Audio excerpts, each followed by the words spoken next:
Hey guys, so this is a walk around of my 2022 Macan S. As you can see, it looks a lot like a GTS, but the Macan S is the 22 stickers at 65,400 in 2022. I opted for the chalk paint, which probably looks white currently with the sun. It's interesting, it really does look different depending on the time of day and also, you know, the weather. Sometimes it looks dark gray, sometimes it looks almost white, so long as it's not sitting next to another white car. You know, and so anyway, I went with that option, which was a $2,910 option, chalk paint. I went with the leather package in black, which was $1,740 option. I'll show you that in a second. I also went with the adaptive air suspension, so the PASM, which it was a $1,390 option. The trailer hitch without the tow ball. That's been important, honestly, because, you know, my kids, we have bikes and we went on trips and stuff like that. And so definitely having the, you know, you can't really tell it's there. But it has helped tremendously, and I can tell you that you can definitely drive really fast with a good trailer hitch, and it still handles really well. With 3 bikes on there, didn't even feel it. So that's probably the PASM working. Let's see what else. So that trailer hitch was $660. I did the GT Sport steering wheel, which I can show you. Which, I don't know, I guess it's a smaller diameter steering wheel than the one that will come with it. So that's cool. It definitely gives you a little bit more tighter feel with the steering, a little bit more response. And you know, I like it's all black. So that's that option. I guess it's settling down a little bit. Anyway, if you can hear that. So that GT steering wheel was $590. Roof rails in high gloss black. I got those because, you know, we ski and I'm probably going to put something up there for the winter.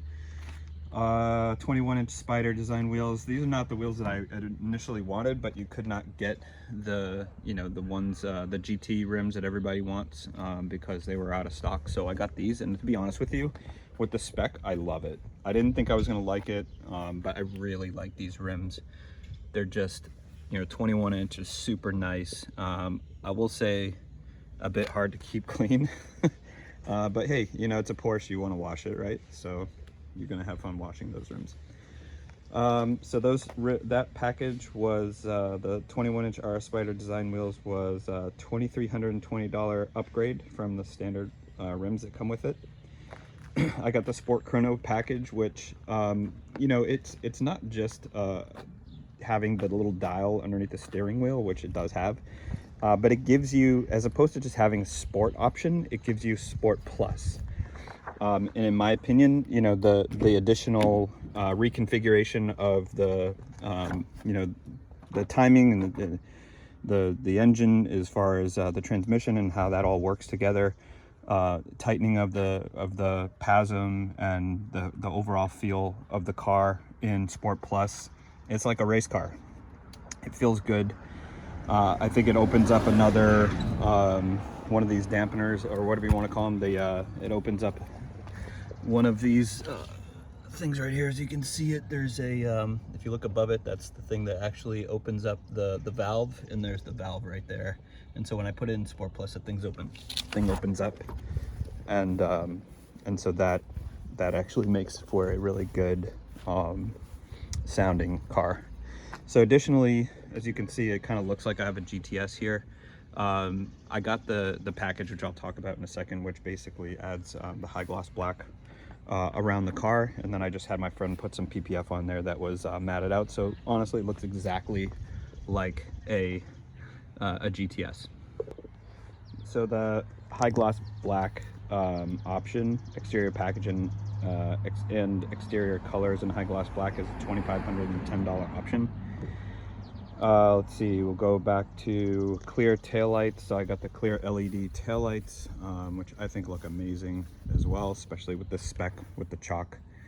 You know, that option was believe is only, yeah, $910, so it's not too expensive.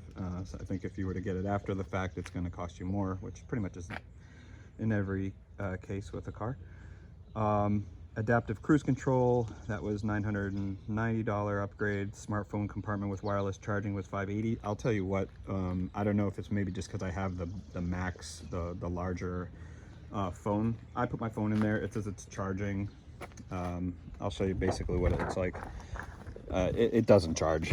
You know, I still have to use the plug, to be honest with you. So if you want to save the $510, I might do that.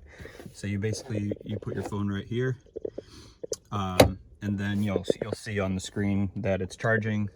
I literally left my phone in there and had it connected to maybe it could possibly be when it's connected to wireless Apple Play that it's just not able to charge and do that at the same time. I don't know. But I've found that the only way I can really get my phone to charge significantly is to plug in one of these micro USB cables, which is what you'll have to get. So they don't have standard USB, I have the micro one, so you'll use that and a wire, old school. Let's see what else did I do. So I did the window trim in high gloss black. Some people do the handles in black. I didn't. I still think it looks good either way. Like, I think there's enough black on the car. With the high gloss black, you get this black accent here on the rear view mirrors. You get this, instead of in that plastic, you get actually high gloss black across the bottom here, which I think is amazing. Again, when you come over here, you're gonna get, instead of having this be you know, paint color, you're gonna have that in high gloss black, which really gives it you know, a more aggressive look from oncoming. I think, you know, it's my personal opinion. It also changes this to body color, which is interesting, and also in the back it will change this here to body color. So there's different changes. You're also going to get, you know, this here is painted now as opposed to being plastic. So from my opinion, again, I think for the cost, it's worth the money, just for that, you know, extra detail. I paid for, let's see, premium package, which comes with the ventilated seats and the Bose system surround sound, the LED headlights in black, the PDLS plus upgrade, so that's these here, which has it all in black instead of, like, so I think some silver accents and things like that. That's the LED lights, so that upgrade. A lane change assist, LCA heated seats front and rear, and then the pano roof, which has been really great. I think, you know, it's definitely might be a pain in the sun with heating up the car, but if you keep the little you know, I have mine open now, but there is a thing that covers the top, so you know, you can cool it down a bit that way, or you get one of those like sun visors. I think that's another way if you don't have a garage to keep it cool. I would definitely recommend getting one of those you know, protectant sun visors, or I think they even have some different glass options where you can try to, you know, protect from UV rays and stuff like that. I did not get that. Let's see what else. So adaptive sport seats, so I got the 18-way memory seats, which I think are, for my body size and style, like I think you know, they're absolutely awesome. I love them. That you get in it, you feel like you're in a race car. It, you know, it snugs you in, and if it doesn't, you can change it. There's so many different options here to mess with. You know, so like these will go in and out. This will go in and out. These here will go in and out. The lumbar goes up and down. It's got, you know, it's got a lot of options. And again, it also has the air that comes through it, which is great. So you can cool off your back and your butt, which has been really nice on those hot days. So I guess, you know, the verdict is this: like, you could get a GTS, and you know, I believe it's mostly marketing with regard to the performance difference, and I've actually watched other people do test S versus GTS, and there's been really no proven increase in performance between the S and the GTS. So it's really just a marketing thing, the look. And you know, if you want a GTS, it's got a certain look to it.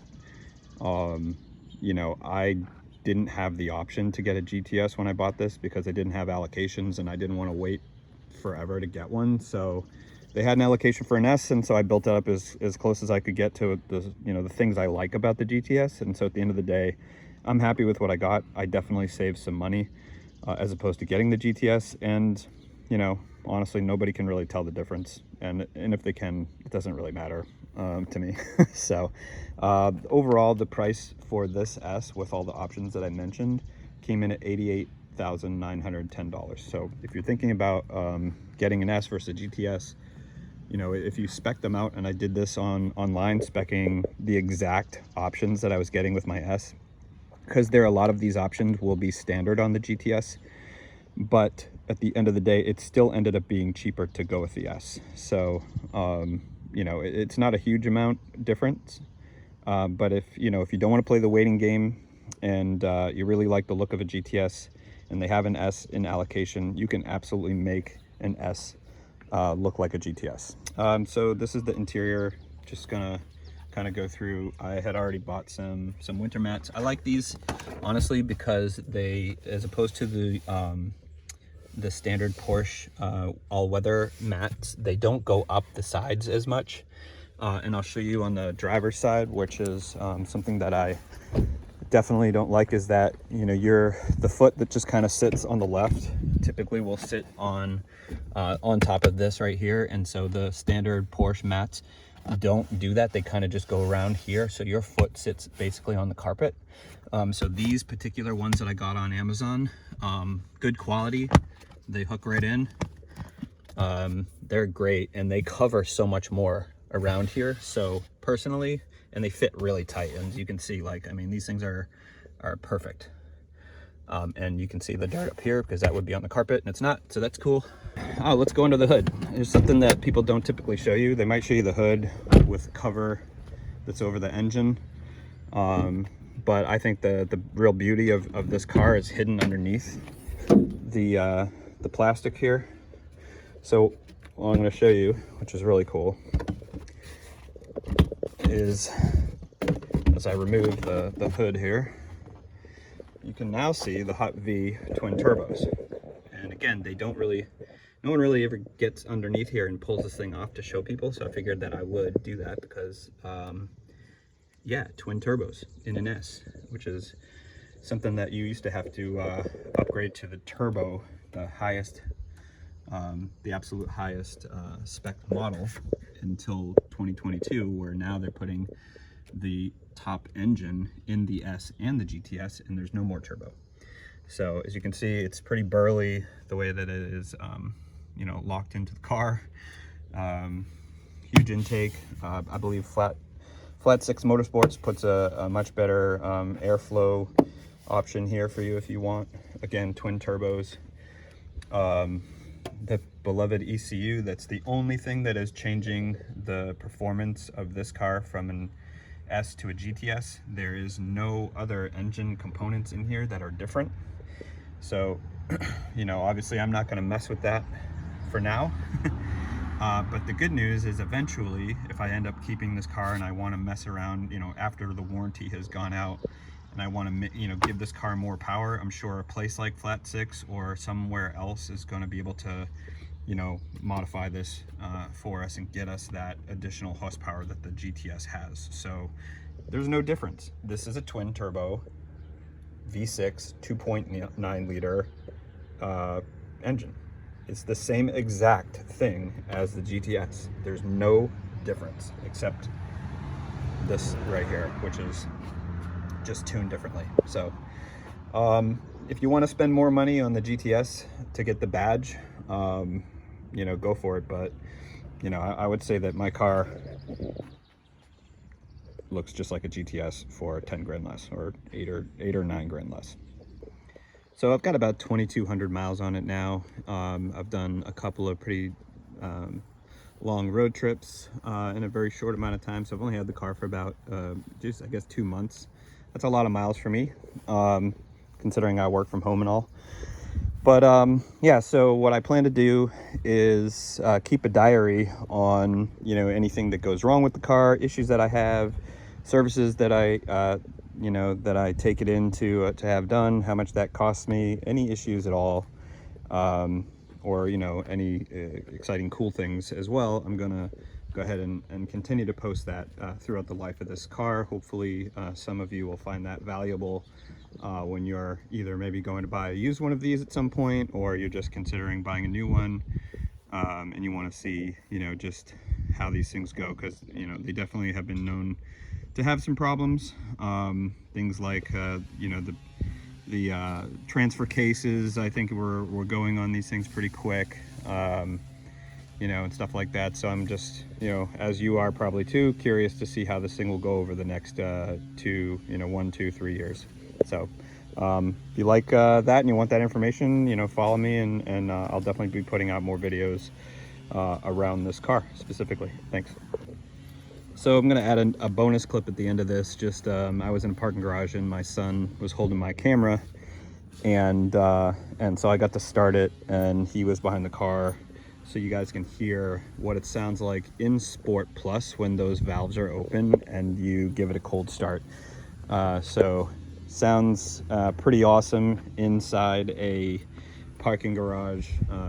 You know, so you guys can go ahead and take a listen and tell me what you think in the comments.